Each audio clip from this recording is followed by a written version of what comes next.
Good morning, groovy citizens, and happy winning Wednesday.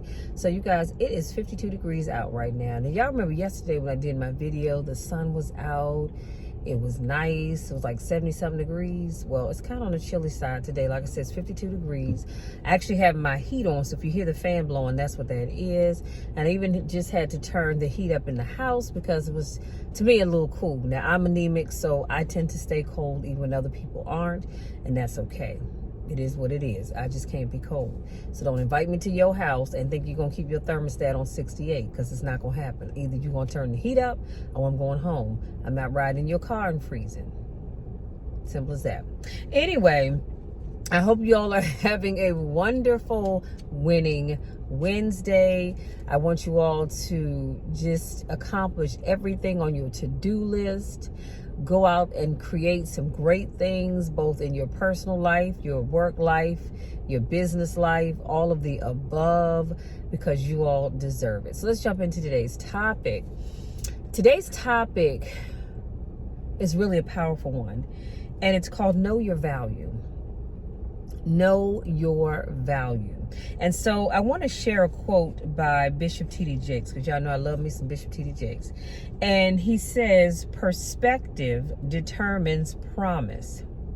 Anytime you walk up to somebody and they start dumping out a list of stuff that's wrong, that's a spirit of depression. When people say, how are you? We normally say fine, whether we are or not. And y'all know that's true because we all do.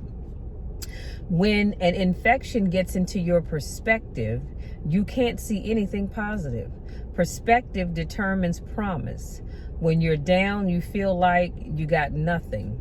The devil is lying to you. You do have something left. I know you lost some things. I know you've been through some things. I know you had some setbacks. I know you set up and counted up everything you lost. You got something right now that God is about to use to blow your mind. Do you understand what I just said? No matter what you've been through, no matter what you've lost, right now you have something that God is going to use to just blow your mind. You have to believe it, you have to receive it, and then thank God in advance for it, okay? That's a quote by Bishop T.D. Jakes. And then Joel Osteen shared this story. And I said, you know what? I love this story. It's kind of long, but I wanted to share it with you nonetheless. And he said, the Lord began to bless Potiphar because of Joseph. Potiphar was an influential, successful leader. You would think Joseph would be blessed because he worked for Potiphar, but it was the other way around. Potiphar was blessed because of Joseph. And now Joseph, he's a slave, a foreigner in captivity that had the favor of God. Come on, somebody. And wherever you go, there is favor on your life. And see, certain things in my notes, I'm gonna show you proof. As you can see, I've highlighted because I need you to understand. And I'm gonna say it again, wherever you go, there is favor on your life. There's favor on your life. There's favor on my life. Come on, somebody. The location doesn't stop the favor. Joseph was a handsome young man. Potiphar's wife noticed his attractiveness, and she tried to seduce him. Joseph could have let his guard down and thought, big deal, I have nothing to lose. I'm a slave. But Joseph had so much integrity, come on somebody, that he was so honorable that he wouldn't give in. So guess what? Potiphar's wife lied. She lied about Joseph, falsely accused him. Potiphar was furious. He had Joseph put in prison. Now he's not just a slave, not just in a foreign country, but he's a prisoner. On the way to your destiny, I had to highlight this because I need y'all to get this. On your way to your destiny, don't be surprised if there are twists. People that lie about you, people that try to get you to compromise. Jealous family members, co-workers that play politics. Oh my goodness. And he said, how we handle these times will determine whether we prosper where we are or whether we just get stuck. I need to say that one more time because somebody missed it. How we handle these times will determine whether we prosper where we are. I didn't say wait till you get over there somewhere. I said prospering right where you are, or if we just get stuck where we are. I don't know about you, but I don't ever want to get stuck. Joseph was in prison, but he didn't get sour. He didn't start complaining. He kept doing his best, still serving, still using his leadership skills. Now in verse 21 says that Joseph had favor with the chief jailer. And before long, he was put in charge of all the other prisoners and everything that happened in the prison. God didn't deliver him out of the trouble that he was in. He caused him to flourish in the trouble I'm sorry, let me backtrack. Let me read that one more time. Sometimes I told you I can't read my own writing. So God didn't deliver him, meaning Joseph, out of the trouble. God caused him to flourish in the trouble. And Joseph prospered in the prison. Come on, somebody. Now, you know that's some awesome stuff. That is some awesome stuff when somebody does something to get you caught up, to get you to be removed from your job, to get you to lose all of your money, to get you to lose your family. And God said, guess what? There's favor on that person's life. So I may not take that situation away, but I'm going to cause them to prosper in the midst of all that's going on. Ooh, that'll shout right there. That'll shout you right there. And so his environment didn't change, but he kept seeing favor. Promotion despite the bad breaks. So one night, one of the prisoners, Pharaoh's former butler, had a dream and he didn't know what it meant. Joseph had a gift, you guys, of interpreting dreams. So he could have thought, how can I help you? You know, I have enough problems of my own. He could have been bitter, but he used his gifts to help the butler. He interpreted his dream. And what's interesting is that his gift still worked in prison. See, your gift will work no matter where you are. It doesn't matter if you're sitting up high in the company or if you're at home looking for a job. Your gift will still work. Come on, somebody. And he said your gifts don't quit working because you had a bad break. You went through a disappointment. You lost a loved one. You're in Babylon. Use what God has given you. Be good to others. Don't put your gifts on hold because things haven't turned out the way you thought. Your gifts are going to make room for you. Did I not just say that? Okay. Your gifts are going to cause doors to open. Your gifts are a key to you reaching your destiny. So Joseph interpreted the butler's dream, told him that in 2 days he was going to get out of prison. All Joseph asked for in return was for the butler to put in a good word for him. The butler agreed. He got out of prison, but he forgot all about Joseph. So 2 more years passed. Another opportunity for Joseph to be discouraged. But Joseph wouldn't take the bait.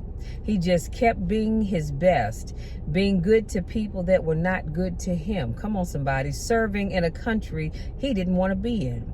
See, when you pass these tests like Joseph, you're not only going to prosper each step of the way, but God is going to do some unusual things. He's preparing you to go where you've never dreamed. As you keep doing the right thing, you're proving to God that he can trust you. I need to say that one more time because somebody missed it. You blinked too fast and you missed it. As you keep doing the right thing, you're proving to God that he can trust you. Let me put a pin right there. I have to pause. I have to pause for the cause. So everything has been taken away from you. Maybe your job, your family, your friends, all of that good stuff, your car, your house, all of that. But in the midst of all of that stuff happening, if you are still faithful to God, you are still believing God's word and what it says about your life, and you never give up, God says, you know what? I can trust that person. So I'm going to bless them beyond measure, because they could have got bent out of shape. They could have got angry. They could have gotten just downright ugly with the whole world in general, because they lost what they had. And let's face it, who would be happy about it? But yet and still, they continued to believe in me. So I can trust them. I don't know about you, but I want God to be able to trust me. So we always want God to deliver us from the challenge. I'm uncomfortable. I don't like the opposition. These people aren't treating me right. But if you will do like Joseph and say, God, even if you don't deliver me right now, I'm going to keep shining. I'm going to keep praising. Come on, somebody. Keep using my gifts. Keep being my best. Then you'll not only see God's goodness along the way, but you'll come into some explosive blessings that will catapult you ahead, where suddenly you're promoted. Suddenly you get well. Suddenly you meet the right person. Suddenly you're thrust to a new level of your destiny. And that's a story that Joel Osteen reminded us of. It's in the Bible, y'all. You get into your word. That's all I can tell you, because we don't have time to have Bible study. And so I just came up with 5 points that I want to share with you, and then I promise I'm gonna let you be. But I will share those notes in the description box. I said, when you know what your value is, number one, you maintain positive self-esteem. So you have to be comfortable with who you are, and you have to love you as you are. I always tell people, it doesn't matter if you need to lose 100 pounds. Love you where you are as you work towards getting to where you want to be. If you don't have the job that you really want right now, it's all right. Guess what? You have a check coming in every week, bi-weekly, monthly, however you get paid. So you love yourself. Come on, somebody, where you are until you can get where you need to be. Number two, I said, recognize the difference that you make. Be confident in the knowledge, the skills, and the experience and difference you bring to the table. Let me backtrack a second. When I talked about maintaining positive self-esteem, did you notice how Joseph never, ever talked down to himself throughout his ordeal? Not once did you read where he did that. You know why? Because he knew his value.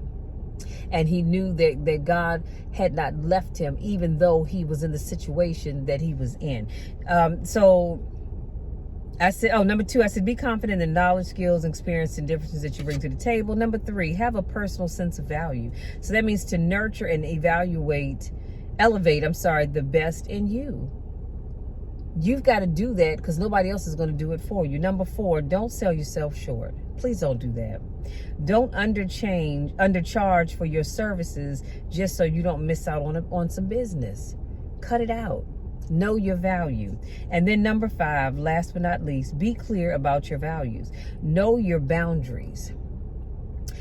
Joseph knew his boundaries. That's why he didn't let Potiphar's wife try to, he didn't allow her attraction to him make him forget who he was, but most importantly, whose he was. Come on, somebody. You need to be clear about how you will and will not be treated. You notice how people treated Joseph with respect. You know why? Because he had already set down the boundaries. And then I said, will and be treated, and how you will and won't be spoken to. Don't compromise just to get along. Honey, I'm not going to compromise just to get along. I have boundaries, and I'm going to let you know what they are. You will not talk to me like you have lost your daggone mind. You will not treat me like crap. It's just not going to happen. Not with Michelle, because I'm not the one. I'm just not. So that's it, you guys. That's my time. I'm going to share all my notes in the description box. I hope something I said blesses you and causes you to start taking note of your value, because you are valuable. And don't you ever let anybody tell you differently.